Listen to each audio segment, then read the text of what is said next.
Hi, it's Dr. Jeff with NeuroFit and the Phoenix Waveform, and I'm going to go over a real brief, quick history of neurotherapy and some of the modalities that we've used for the neurotherapy over the years. I speak to people every day about neurotherapy and the Phoenix Waveform, and some people know about the history, where the origins of some of this therapy are. Other people think that this neurotherapy is a total new concept, which is kind of surprising because it's been around for at least 15 years that I know of.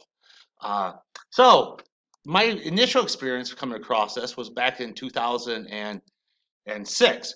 And what I did is I heard about this ARPwave technology and I rented this ARPwave unit, this guy right up in here from ARPwave for a month, and I did their modalities. As I was spending time on the strength and conditioning forums, researching this ARPwave technology, I came across this Therastim kept coming up. And basically what I found out is these two modalities were the same thing.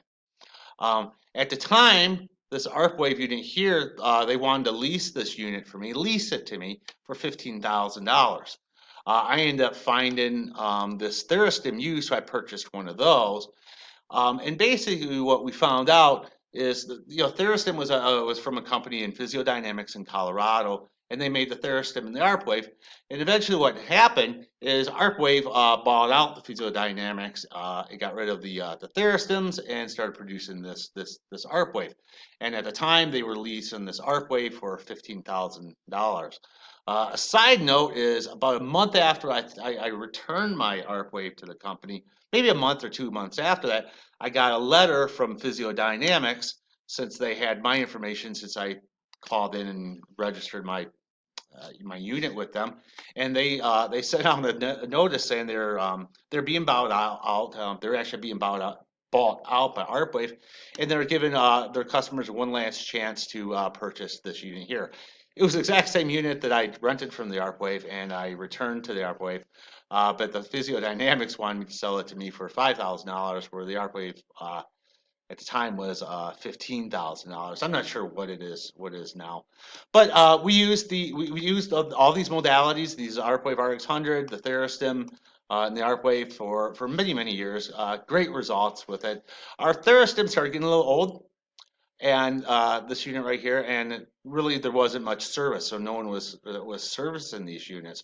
So instead of going off and spending $20,000 or whatever it was at the time to rent an ARPwave or to lease the ARPwave, we thought a little outside of the box. And we decided to make our new unit, and our new unit we called the Phoenix Waveform.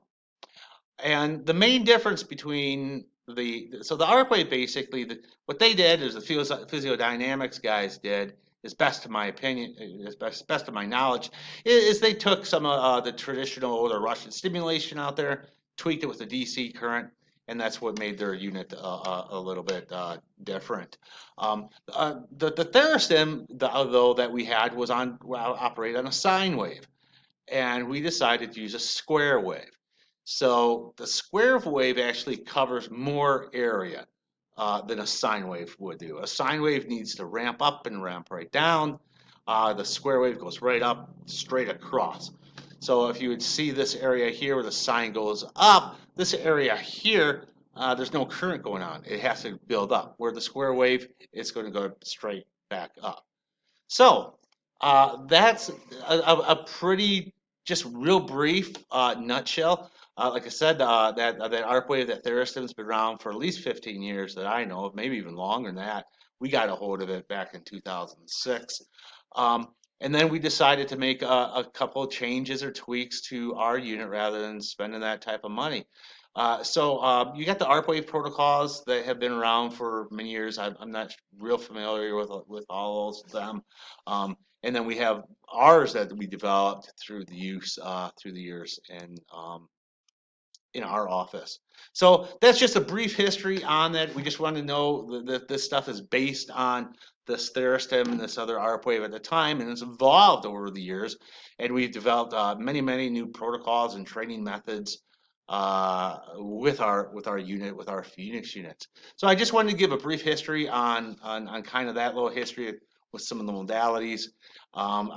In the link below, I'll keep a lot more details on the history. So I hope that helps you a little bit. Let's get on to some more of the training and start getting people better and improving performance.